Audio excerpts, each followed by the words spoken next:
محترم جناب پرنسپل صاحبہ، اساتذہ کرام اور میرے پیارے شاگرد ساتھیوں، السلام علیکم۔ میرا نام شازیہ ہے، میں 8ویں کلاس میں پڑھتی ہوں۔ میرے اسکول کا نام آکسفورڈ پبلک اسکول سکرنڈ ہے۔ آج میں بہت خوش ہوں کہ ہمارے اسکول کا شاگرد جس نے نرسری کلاس سے لے کر 10ویں کلاس تک تعلیم آکسفورڈ اسکول میں حاصل کی، جس نے 1 اپریل سے لے کے 2001 سے لے کر 31 مارچ 2010 تک تعلیم حاصل کی، آج مجھے بہت خوشی ہو رہی ہے۔ اس ہمارے پیارے بھائی کا نام غلام مصطفیٰ لاکھو ہے۔ آج ہمارے ادارے آکسفورڈ پبلک اسکول سکرنڈ، جس کا نیا نام CDF اسکولنگ سسٹم ہے، اس اسکول کے اعزاز میں یہ پارٹی رکھی گئی ہے۔ سب سے پہلے میں تلاوت کے لیے کلاس 7ویں کی شاگرد الشبہ کو بلاؤں گی کہ وہ آئے اور تلاوت پیش کریں۔ اعوذ باللہ من الشیطان الرجیم، بسم اللہ الرحمن الرحیم، سورة الفیل، ألم تر كيف فعل ربك بأصحاب الفيل ألم يجعل كيدهم في تضليل وأرسل عليهم طيرا أبابيل ترميهم بحجارة من سجيل فجعلهم كعصف معقول۔ صدق اللہ العلی العظیم۔ اس کے بعد میں نعت مقبول کے لیے صباحت فاطمہ کو بلاؤں گی کہ وہ آئے اور نعت پیش کرے۔ بسم اللہ الرحمن الرحیم، سلام اس پر کہ جس نے بے کسوں کی دستگیری کی، سلام اس پر کہ جس نے بادشاہی میں فقیری کی۔ ہمارے اس نوجوان ساتھی غلام مصطفیٰ کو اجرک کا تحفہ CDF کے چیئرمین سر عبدالحمید ارائیں پیش کریں گے، وہ آئے اور یہ تحفہ پیش کریں۔ اس کے بعد تقریر کے لیے بلانا چاہوں گی میں مسٹر میم کو کہ وہ آئے اور تقریر پیش کریں۔ السلام علیکم، میرا نام تمیم ہے۔ تو میں اپنے بھائی کے لیے کچھ کہوں گی کہ میرے بھائی کو دیکھ کے سب بچے آگے بڑھیں گے، تو ایسے بچوں کی ہمیں حوصلہ افزائی کرنی چاہیے۔ تو جو ہمارا سرمایہ ہے، تو میں تو اس کی امی پہ فخر کرتی ہوں کہ جو میرے جیسی ایک تھی اور اپنے بچے کو یہاں تک پہنچا رہی ہے۔ اب میں تقریر کے لیے دعوت دینا چاہوں گی سر عبدالحمید ارائیں کو کہ وہ آئے اور یہ تقریر پیش کریں۔ اجو کی اسا یہ محفل ہے، اسا جو پروگرام ہے شیخ ایاز جی انسٹن سے ماں پنجو موضوع تے ایندس۔ گاڑھا گبرو سندھ جا تو ہی منجو خواب، گاڑھا گبرو سندھ جا تو ہی منجو خواب، تو ہی آ جواب صدیت جے ان سوال جو۔ سب کھان پہریاں اسا جو اسکول جو پیارو شاگرد غلام مصطفیٰ لاکھو، جن کے والد صاحب جو نالو Muhammad Anwar Lakho, Oxford public school میں 10 سال پنجی زندگی جی تعلیم حاصل کئی۔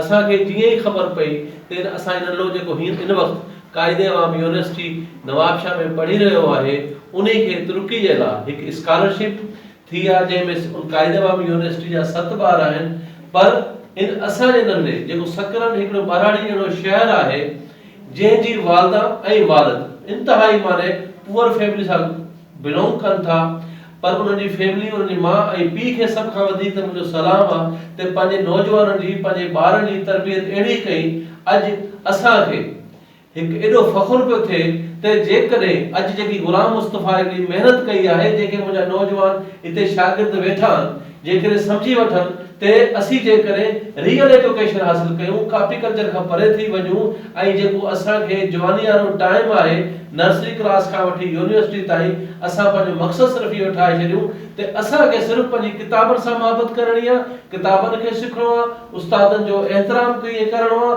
تے ماں سمجھا دو اسا جڑا نوجوان یہ جے کہ زندگی جے منزل تے اگتے رہندا وان انشاءاللہ تعالی اچن والے ڈیہن میں جڏهن یہ ڈگری وٹھی پوری دنیا میں علم سکھی ایندا ای اسا جے سندھ جو نوجوانن کے وہ علم ڈیندا۔ اس کے بعد میں تقریر کے لیے اپنے پیارے بھائی غلام مصطفیٰ لاکھو کو بلاؤں گی کہ وہ آئے اور تقریر پیش کریں۔ Starting with the name of Allah who is most merciful and glorious. First of all, I introduce myself. This is Mustafa Lakho. I am currently studying at Qaid Awam University of Engineering, Science and Technology. میں تمام گھنوں شکر گزار آیا جو پنجے قابل احترام teacher سر عبدالحمید ارائیں، مجھے madam میم آصفہ، اساں اصل میں جے پیرنٹس ہوندا انہن کے اساں اترو برڈن نہ رکھندا آहियूं، وہ صرف اساں کے ہکو خرچ ॾींदा आहिनि त असां पंहिंजो हिते गुज़ारो करे सघूं। पर जेके बि असां निकिरंदा आहियूं असां ॿाहिरि डील कंदा आहियूं माण्हुनि सां उन में असांजो वॾे में वॾो जेको हथु हूंदो आहे असांजे टीचरनि जो हथु हूंदो आहे ऐं मां तमामु घणो शुक्रगुज़ार आहियां सर अब्दुल हमीद आलाइन जो असां जंहिं महिल स्टूडेंट हूंदा हुआसीं ऑक्सफोर्ड में त असांखे काफ़ी परेशानियूं पेश आहियूं। इवन मूंखे हिकिड़ो ॾींहुं यादि आहे त मुंहिंजी माउ चयो त असां हिते ख़र्च नथा अफोर्ड करे सघूं, असां हितां पंहिंजा ॿार पढ़ी सघूं था, जीअं मतिलबु मां हुअसि मुंहिंजी सिस्टर हुई, पर अब्दुल हमीद आलाइन जा मूंखे ॿ लफ़्ज़ यादि आहिनि त सर चयो ही तव्हांजा ॿार न आहिनि, ही असांजा ॿार आहिनि, अगरि तव्हां वटि फीस बि न आहे तव्हां मुंहिंजे खाते में ॿारनि खे रखे छॾियो। ऐं मां इन लाइ बि शुक्रगुज़ार आहियां त मां खसीद स्टूडेंट आहियां जंहिंजे मतिलबु शान में मूं सोचियो बि न हो त मां ऑक्सफोर्ड जंहिं स्कूल में पढ़ी वियुसि उन में मुंहिंजे लाइ मां नंढो नंढो पार्टियूं ॾिसंदो त सर हमीद सुठनि माण्हुनि जी पार्टियूं कंदो हो, पर हिकिड़ी ॻाल्हि सर हमीद में स्टार्टिंग खां हूंदी हुई त सर मतिलबु जेको स्टूडेंट्स हूंदा हुआ जेके ॿाहिरि निकिरणु चाहींदा हुआ या कुझु करणु चाहींदा सर हमीद उनखे पॉलिश कंदो त बाबा तव्हां करे सघो था, छो नथा करे सघो तव्हां। अॼु मां शुक्रगुज़ार इन जे करे बि थियसि त सर हमीद मूंखे सॼो डेट्स ऑल, थैंक यू। तव्हां मैट्रिक में पढ़िया?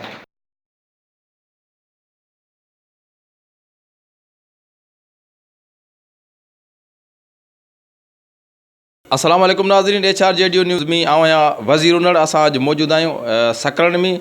असांजो सकरण जो नौजवान गुलाम मुस्तफ़ा लाखो असां सां गॾु मौजूदु आहे जेको स्कॉलरशिप ते तुर्की वञी रहियो आहे। अचो त साण ॻाल्हि ॿोल था कयूं। अस्सलाम वालेकुम। वालेकुम अस्सलाम। किथां तव्हां पंहिंजी शुरूआती तालीम हासिलु कई? मूं पंहिंजी स्टार्टिंग मतिलबु एजुकेशन हुई नर्सरी खां वठी मैट्रिक ताईं ऑक्सफोर्ड पब्लिक हाई स्कूल में स्टार्ट कई। उनखां पोइ मूं जेको आहे Quaid-e-Awam university of engineering science and technology Quaid-e-Awam Nawabshah में आहे, उनमें मुंहिंजी एडमिशन थी कंप्यूटर साइंस डिपार्टमेंट में।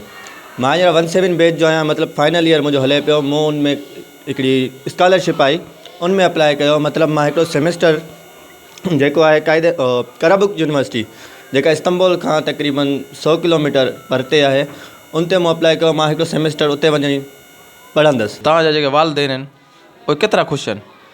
हाँ, तव्हां इहा ॻाल्हि हिकिड़ी जनरल ॻाल्हि पुछी आहे, पर हिकिड़ी माउ पीउ जेके मतिलबु असां फैमिली जेकी आहे मुंहिंजी पुअर फैमिली आहे। मुंहिंजो वालिद साहबु जेको आहे हिकिड़ो रिक्शा ड्राइवर आहे ऐं मुंहिंजी मम्मा जेकी आहे उहा हेल्थ वर्कर आहे। उहे तमामु काफ़ी ख़ुशि आहिनि त मतिलबु मूं पंहिंजे ॿार खे हिते हेसि ताईं पढ़ायो। अॼु मूं महिनत कई ऐं मां मतिलबु हेसि ताईं वञणो। इंशाअल्लाह मां पंहिंजो जेतिरी कोशिशि थी करे पंहिंजी माउ जो पंहिंजे पीउ जो सर मतिलबु प्राउड फील कराईंदुसि काफ़ी, ऐं मूंखे पाण खे बि प्राउड फील पियो थिए मां एतिरनि स्टूडेंट्स मां सिलेक्ट थियो आहियां।